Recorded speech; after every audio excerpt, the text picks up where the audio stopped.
Hi friends, finally ಈಗೇನು KCET counselling ನಡೀತಾ ಇದೆಯಲ್ಲ, ನಮ್ದು BSc ನರ್ಸಿಂಗ್ ಅಂದರೆ BSc ನರ್ಸಿಂಗ್ ಸ್ಟೂಡೆಂಟ್ಗೆ ಚಾಯ್ಸ್ ಎಂಟ್ರಿ ನಾಳೆ ಸ್ಟಾರ್ಟ್ ಆಗುತ್ತೆ.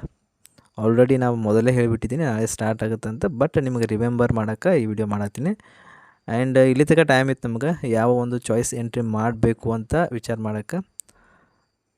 ಐ ಥಿಂಕ್ ಎಲ್ಲ ವಿದ್ಯಾರ್ಥಿಗಳಿಗೆ ಗೊತ್ತಾಗಿರ್ಬೋದು ಏನು ಚಾಯ್ಸ್ ಎಂಟ್ರಿ, ಯಾವುದು ಚಾಯ್ಸ್ ಎಂಟ್ರಿ ಮಾಡಬೇಕು, ಯಾವ್ದು ಬಿಡಬೇಕು ಅಂತ. ಈ ಥರ ಅಂದರೆ ಎಲ್ಲ ನಾಲೆಜ್ ಅಂತೂ ಬಂದಿದೆ ಅನ್ಕೊಂಡಿರ್ತೀನಿ. ಅದಕ್ಕಿಂತ ಮುಂಚೆ ಒಂದು ಕೆಲಸ ಮಾಡಬೇಕು, ಏನಪ್ಪ ಅಂತಂದರೆ ಫಸ್ಟ್ ಟೈಮ್ ಚಾನಲ್ನ ವಿಸಿಟ್ ಮಾಡ್ತಾಯಿದ್ರೆ ಕೆಲವೊಂದು ಸಬ್ಸ್ಕ್ರೈಬ್ ಬಟನ್ ಐತಿಲ್ಲ, ಅದನ್ನು ಪ್ರೆಸ್ ಮಾಡಿ, ಹಾಗೂ ಬೆಲ್ ಐಕಾನ್ ಅಂತೆ. ಆ್ಯಂಡ್ ವಾಟ್ಸಪ್ ಚಾನಲಲ್ಲಿ ಎಲ್ಲ ಅಪ್ಡೇಟ್ನ ಕೊಡ್ತಾ ಇರ್ತೀವಿ. ವಾಟ್ಸಪ್ ಚಾನಲ್ ಜಾಯ್ನ್ ಆದರೆ ಹೆಲ್ಪ್ ಆಗುತ್ತೆ ಅಷ್ಟೇ. ಏನೇ ಅಪ್ಡೇಟ್ ಬಂದರೆ ಅಲ್ಲಿ ಕೊಡ್ತೀವಿ. ನೆಕ್ಸ್ಟ್ ನಿಮ್ಮ ನರ್ಸಿಂಗ್ ನೋಟ್ಸ್ನೂ ಸಹ ನಮ್ಮ ಯೂಟ್ಯೂಬ್ ಚಾನಲಲ್ಲಿ ಸಿಗುತ್ತೆ, ಅಥವಾ ನಿಮ್ಮ ಟೆಲಿಗ್ರಾಮ್ ಚಾನಲಲ್ಲಿ ಹೋದರೆ ಎಲ್ಲ books, notes A to Z notes ಅದಾವೆ, ಯೂಸ್ ಮಾಡ್ಕೋಬೋದು. ಅಡ್ಮಿಷನ್ ಮಾಡೋಣ. ಈಗ ಸದ್ಯಕ್ಕೆ ಚಾಯ್ಸ್ ಎಂಟ್ರಿ ನಡೀತಾ ಇದೆ. ಈಗ ಆಲ್ರೆಡಿ ಎಲ್ಲ ಡಿಸ್ಕಷನ್ ಮಾಡಿದ್ದೀರಿ ಅನ್ಕೊಂಡಿರ್ತೀನಿ.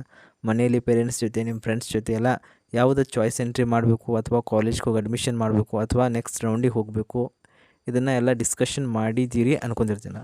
ಈಗ ಯಾಕಂದರೆ ನಾಳೆ ಅಂದರೆ ಇವತ್ತು ನೈಟ್ ನಾನು ವಿಡಿಯೋ ಮಾಡತ್ತೀನಿ, ನಾಳೆ ನಾನು ಇದನ್ನು ಅಪ್ಲೋಡ್ ಮಾಡ್ತೀನಿ. ಅಂದರೆ ನಾಳೆ ನಿಮ್ಮ ಒಂದು ಚಾಯ್ಸ್ ಎಂಟ್ರಿ ಸ್ಟಾರ್ಟ್ ಆಗುತ್ತೆ. ಚಾಯ್ಸ್ 1, 2 ನೋಡುವಂಥದ್ರಿ. ಇಲ್ಲಿ ಅಧಿಸೂಚನೆ ಕೊಟ್ಟಿದ್ದಾರೆ, ಒಂದೇ ನಿಮಿಷ. ಎಲ್ಲಿದೆ ಅದು? ಇಲ್ಲೈತೆ. ಇಲ್ಲಿ ಮೊದಲೇ ಕ್ಲಿಕ್ ಮಾಡಿಟ್ಟಿನಿ, ಇದನ್ನು ಹುಡುಕಾಣತ್ತಿದೆ.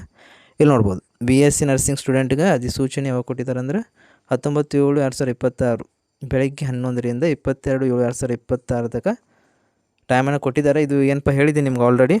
ಕಾಲೇಜ್ ಯಾವಾಗೂ ರಜೆ ಇರುವುದಿಲ್ಲ. ನಮ್ಮ ನರ್ಸಿಂಗ್ ಕಾಲೇಜ್ ಯಾವಾಗ ಹೋಗಿ ಬೇಕಾದ್ರೆ ಅಡ್ಮಿಷನ್ ಮಾಡ್ಬೋದು, ಸಂಡೇ ಸಹ. ಬಟ್ ಬ್ಯಾಂಕ್ಗಳಿಗೆ ಏನು ರಜೆನ ಕೊಟ್ಟಿರ್ತಾರೆ, ಅದನ್ನು ನೋಡ್ಕೊರಿ. ಆದಷ್ಟು ಬೇಗ 24ನೇ ತಾರೀಕು ಒಳಗನೊಟ್ಟಿಗೆ ನೀವು ಹೋಗಿ ಅಡ್ಮಿಷನ್ ಮಾಡಬೇಕು. ಆ್ಯಂಡ್ ತುಂಬ ಒಂದು ಸೇಫೆಸ್ಟ್ ಚಾಯ್ಸ್ ಎಂಟ್ರಿ, ಯಾವುದು ಚಾಯ್ಸ್ ಎಂಟ್ರಿ ಮಾಡಬೇಕು ಅಂತ ತುಂಬ ವಿದ್ಯಾರ್ಥಿಗಳು ಕೇಳತ್ತಿದ್ರು. ಚಾಯ್ಸ್ 2 ಮಾಡಿದ್ರೆ ಬೆಸ್ಟ್ ಅಂತಿನ. ಈಗ ನಿಮಗೆ ಐತಿಲ್ಲ 1, 2, 3, 4 ಇದು 4ನೇ ಕಾಲೇಜ್ ಸಿಕ್ಕದ. ಇವು 3 ಅದಾವೆ. ಇದಕ್ಕೂ ಹೋಗಿ ಅಡ್ಮಿಷನ್ ಮಾಡಿಸ್ತೀರಿ. ಬಟ್ ಇದ್ರ ಮೇಲಿಂದ ಯಾವುದ್ರ ಕಾಲೇಜ್ ಸಿಕ್ಕರೂ ಆರಾಮ್ಸೆ ತೀರಾ ಚಲೋ, ಇದಕ್ಕಿಂತ ಬೆಸ್ಟ್. ಈ 3 ಒಳಗೆ ಯಾವುದ್ರ ಒಂದು ಸಿಕ್ಕರೂ ತೀರಾ ಬೆಸ್ಟ್ ಅಂತ ಈ ಥರ ಮೈಂಡ್ ಸೆಟ್ನಾಗಿತ್ತಂದ್ರೆ ಚಾಯ್ಸ್ 2 ಇಸ್ ಬೆಸ್ಟ್. ಚಾಯ್ಸ್ 2 ಮಾಡಿ ನೀವು ನೆಕ್ಸ್ಟ್ ರೌಂಡಿಗೆ ಹೋಗ್ರಿ.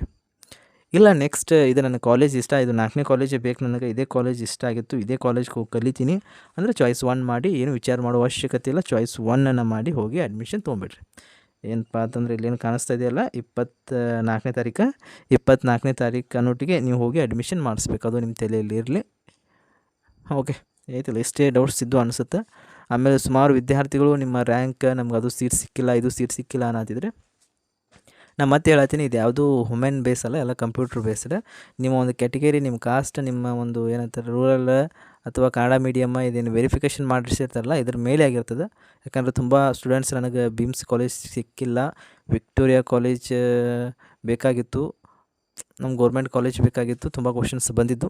ಇದು ಫೈನಲ್ ಆನ್ಸರ್ ಏನಪ್ಪ ಅಂತಂದ್ರೆ, ನೀವು ಏನು ನಿಮ್ಮ ಡಾಕ್ಯುಮೆಂಟ್ ಸಬ್ಮಿಟ್ ಮಾಡಿರಿ. ಈಗ ಕನ್ನಡ ಮೀಡಿಯಮ್ ನಂದು ಇತ್ತು ರೀ ಸರ್, ಈಗ ವೆರಿಫಿಕೇಷನ್ ಮಾಡಿಸ್ಲಿಲ್ಲ ಅಂದ್ರೆ ಮುಗಿದು ಹೋಗೈತಿಲ್ಲ, ಈಗೇನು ಮಾಡೋಕ್ಕೆ ಬರೋದಿಲ್ಲ. ಈಗ ನೆಕ್ಸ್ಟ್ ಏನಪ್ಪ ಅಂದ್ರೆ ನಿಮ್ಮದು ಅಡ್ಮಿಷನ್ ಪ್ರೋಸೆಸ್, ಏನು ಅಡ್ಮಿಷನ್ ಐತಿಲ್ಲ ಹೋಗಿ ಅಡ್ಮಿಷನ್ ಮಾಡೋದು ಅಷ್ಟೇ.